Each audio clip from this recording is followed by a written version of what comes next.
Hi guys, welcome to Silva 360. இன்னைக்கு முகுந்த் வரதராஜன் அவரோட full ஸ்டோரியை தான் நாம இந்த வீடியோல பார்க்க போறோம்.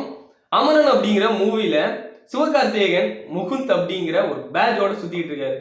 ஸோ யார் இந்த முகுந்த் வரதராஜன், அவரு என்ன சாதிச்சிருக்காரு அப்படிங்கிறத இந்த வீடியோல ஃபுல்லா பார்த்துடலாம்.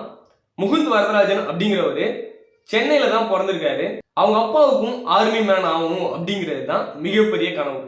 ஆனா அவங்க தாத்தா மாமா ஆல்ரெடி ஆர்மியில தான் இருக்காங்க. ஸோ முகுந்த் என்ன பண்றாரு அப்படின்னா பிகாம் முடிச்சிருக்காரு, ஜேர்னலிசமும் முடிச்சிருக்காரு. ஸோ பிகாம் முடிச்சிட்டான் பையன், ஜேர்னலிசமும் முடிச்சிருக்கான். ஸோ அவனோட துறையில போவான் அப்படின்னு சொல்லிட்டு நினைக்கும் போது நம்ம முகுந்த் என்ன பண்றாரு அப்படின்னா நானும் ஒரு ஆர்மி மேனா தான் ஆவேன் அப்படின்னு சொல்லிட்டு அவங்க அப்பா கிட்ட போய் சொல்லியிருக்காரு. ஸோ நம்மளாலதான் ஆர்மி மேன் ஆக முடியல, நம்ம பையனாவது நம்மளோட கனவு நிறைவேற்றுறானே அப்படின்னு சொல்லிட்டு ரொம்ப சந்தோஷப்பட்டு சரி ஓகே அப்படிங்கிற ஒரு விஷயத்தையும் சொல்றாரு. இதுலயும் 2 மகள்கள் இருக்காங்க, ஒரே ஒரு பையன் தான். இருந்தாலும் அவங்க அப்பா பரவாயில்ல, நாட்டுக்காக நம்ம பையன் என்ன வேணாலும் பண்ணட்டு அப்படின்னு சொல்லிட்டு ஒரு ராணுவ வீரரா அவரை மாத்துறாரு. 2011 சென்னையில தான் அவரு ட்ரைனிங் எடுத்துக்கிறாரு. 2013 யாச்சு குகன் அப்படிங்கிற ஒரு ஏரியால ஆப்பிள் தோட்டத்துல தீவிரவாதிகள் பதுங்கியிருக்காங்க அப்படின்னு சொல்லிட்டு இவங்களோட டீமுக்கு தகவல் வருது. முகுந்த் என்ன பண்றாரு அப்படின்னா அவங்களோட டீமை கூப்பிட்டு போறாரு. ஸோ அங்க ஆப்பிள் தோட்டத்தை சுத்தி வளைக்கிறாங்க. அங்க அல்தாப் பாபா அப்படிங்கிற தீவிரவாதி தலைமையில ஒரு தீவிரவாதி கும்பலே அந்த ஆப்பிள் தோட்டத்துக்குள்ள ஒளிஞ்சிருந்து தாக்குதல் நடத்துறதுக்கு ஒரு திட்டமும் போட்டிருக்காங்க. ஸோ இதை முகுந்த் என்ன பண்றாரு அப்படின்னா சுத்தி வளைக்கிறாங்க. அந்த பக்கம் இருந்து துப்பாக்கி சூடு நடத்துறாங்க, இங்க இருந்து நம்ம ஆளுகளும் தாக்குதல் நடத்திட்டு இருக்காங்க. இப்ப என்னாச்சு அப்படின்னா அல்தாப் பாபா அவங்க கிட்ட இருந்து எந்த ஒரு துப்பாக்கி சூடுமே நடத்தவே இல்லை, அப்படியே சைலண்டா இருக்கு. ஸோ இவங்க என்ன பண்றாங்க அப்படின்னா அவங்க கிட்ட குண்டு எல்லாமே காலி ஆயிடுச்சு, இனிமே அவங்களால சுட முடியாது, நம்ம இந்த நேரத்துல தான் தாக்குதல் நடத்தலாம் அப்படின்னு சொல்லிட்டு முகுந்த் அவரோட விக்ரமசிங் அப்படிங்கிற ஒரு ஃப்ரெண்டு எல்லாருமே முடிவெடுக்கிறாங்க. ஆனா முகுந்த் மட்டும் இந்த ஒரு விஷயத்துல சொல்றாரு, இல்ல வேணாம், அவங்க துப்பாக்கி சூடு நடத்துறத நிப்பாட்டிட்டாங்க அப்படின்னா கண்டிப்பா அவங்க கிட்ட குண்டு கம்மியா தான் இருக்கு. ஸோ இப்ப நாம உள்ள போகும்போது நம்மள யாராவது ஒருத்தர் அவங்க கொன்னுட்டு அவங்க செத்தாலும் பரவாயில்ல அப்படின்னு சொல்லிட்டு அந்த ஒரு முடிவுல தான் இருக்காங்க. நாம இப்ப உள்ள போவானா அப்படின்னு சொல்லிட்டு பயங்கரமான ஒரு யோசனை ஒண்ணு கொடுக்குறாரு. துப்பாக்கி சூடு நடத்திட்டு இருக்காங்க, துப்பாக்கி சூடுறதை நிப்பாட்டிட்டாங்க. ஸோ அவங்க கிட்ட குண்டு இல்லை அப்படின்னு சொல்லிட்டு தன்னோட சக டீம்மேட் எல்லாருமே சொல்லும் போது இவர் மட்டும் இல்லை வேணாம், அவங்க கிட்ட குண்டு கம்மியாக தான் இருக்கு, இன்னும் கொஞ்சம் தான் இருக்கும். ஸோ அதனால நாம என்ன பண்ணுவோம், இன்னும் துப்பாக்கி சூடு நடத்துவோம், அதுக்கப்புறம் அவங்க குண்டு காலியானதுக்கு அப்புறம் நம்ம போய் அவங்களை தாக்குதல் பண்ணலாம், அப்பதான் எந்த ஒரு உயிர் சேதமும் நடக்காது அப்படின்னு சொல்லிட்டு பயங்கரமான ஒரு யோசனையை கொடுக்குறாரு. இந்த ஒரு யோசனையை கேட்டவுடனே இவங்களும் மறுபடியும் துப்பாக்கி சூடு நடத்த ஆரம்பிக்கிறாங்க. அவங்க வேற வழியே இல்லாம இருக்கிற குண்டு எல்லாத்தையுமே காலி பண்றாங்க. ஸோ இப்பதான் முகுந்த் அவங்களோட டீம் என்ன பண்ணுது, உள்ள போயிட்டு அல்தாப் பாபா அவங்களோட டீமை காலி பண்றாங்க. இந்த ஒரு விஷயம் பயங்கரமா பேசப்படுது. அல்தாப் பாபா அவங்களோட தீவிரவாத கும்பலே இவர் ஒழிச்சிடுறாரு. ஸோ பார்க்கறதுக்கே படம் மாதிரி இருக்கு, மெய்சில் இருக்க வைக்கிற ஒரு விஷயம் தான் இது. இந்த ஒரு பயங்கரமான சுச்சுவேஷன்லையும் தீவிரவாதி தாக்கிட்டு இருக்காங்க. ஸோ அப்போ கூட பயங்கரமான முடிவு எடுக்கக்கூடிய திறன் கொண்டவர் தான் மேஜர் முகுந்த் அப்படிங்கிறவர்.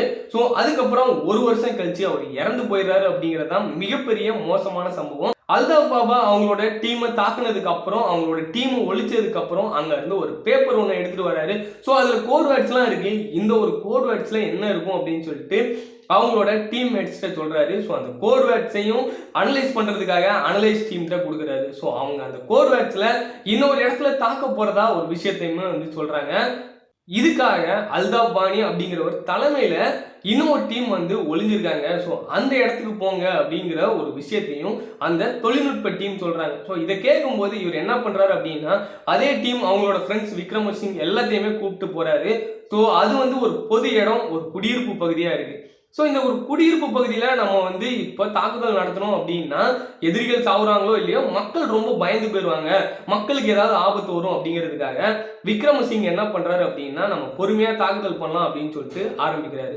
ஈவினிங் ஒரு 5 மணிக்கு மேலதான் அந்த ஒரு தாக்குதல் நடக்குது.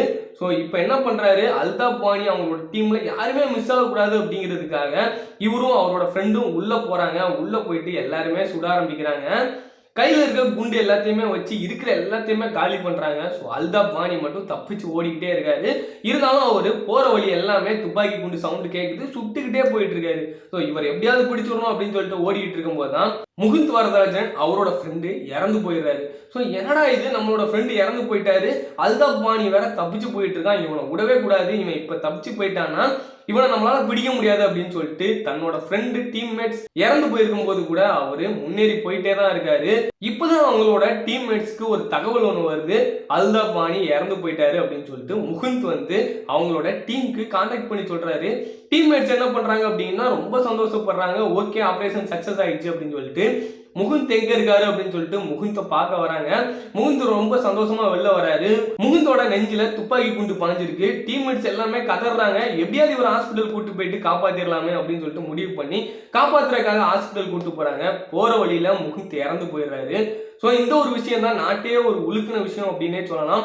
முகுந்த் அப்படிங்கிற ஒரு பயங்கரமான தைரியமான ஒரு ராணுவ வீரர் அப்படின்னே சொல்லலாம். எல்லாருமே நல்லா குழஞ்சிருக்கும் போது பயங்கரமா யோசனை கொடுக்கறதையும் பயங்கரமான ஆளு. ஸோ இந்த ஒரு கதையை தான் அமரன் அப்படிங்கிற மூவியை வச்சு சிவகார்த்திகேயன் வச்சு எடுக்கிறாங்க. தன்னோட நெஞ்சில துப்பாக்கி குண்டு பாய்ச்சாலும் எதிரி எப்படியாவது மிஸ் பண்ணிடக்கூடாது, அவன் இங்க இருந்து தப்பிச்சு போயிடக்கூடாது அப்படின்னு சொல்லிட்டு அவரையும் கொண்டுட்டு தானும் தன்னோட உயிரை விட்ட முகுந்துக்கு தான் அசோக சக்கரா அப்படிங்கிற ஒரு விருதை ஒரு வருஷம் கழிச்சு 2015 கொடுத்திருக்காங்க. அவரோட 6 வயசு பொண்ணு அவர் இறந்து கிடக்கும் போது கூட கண்டிப்பா அப்பா எழுந்து வந்துருவாரு அப்படின்னு சொல்லிட்டு ஃபீலிங்ஸா சொல்லியிருக்கு அப்படின்னு கூட சொல்றாங்க. ஸோ இந்த ஒரு விஷயம் தான் பயங்கரமான சோகமான விஷயம் அப்படின்னே சொல்லலாம். அந்த ஒரு வீரனோட கதையை தான் அமரன் அப்படிங்கிற மூவில எடுத்திருக்காங்க. ஸோ பார்த்துக்கிட்டு இருக்க உங்களுக்கு எப்படி தோணுது அப்படின்னு சொல்லிட்டு கமெண்ட் பண்ணுங்க. தன்னோட குடும்பம் என்ன ஆனாலும் பரவாயில்ல, தன்னோட குடும்பத்தில் இருக்கிறவங்க நிலைமை எப்படி போனாலும் பரவாயில்ல அப்படின்னு சொல்லிட்டு நாட்டுக்காக இன்னைக்கு போராடுற ராணுவ வீரரோட கதை தான் அமரன் அப்படிங்கிற மூவியை கேட்கும்போது பயங்கர ஷாக்கிங்கா இருக்கு. உண்மையாவே ஒரு மெய்சில் இருக்க வைக்கக்கூடிய ஒரு விஷயமா தான் இருக்கு. ஸோ அதனாலதான் இந்த ஒரு ஸ்டோரியை நான் சொல்லணும் அப்படின்னு சொல்லிட்டு ஆசைப்பட்டேன். பார்த்துட்டு உங்களுக்கு எப்படி தோணுது அப்படின்னு சொல்லி கமெண்ட் பண்ணுங்க. ஸோ இந்த மாதிரி ராணுவ வீரர்கள்லாம் உங்க வீட்டில் யாராவது இருந்தால் கமெண்ட் பண்ணுங்க. மறக்காம நம்ம சேனலை சப்ஸ்கிரைப் பண்ணுங்க. தேங்க்யூ.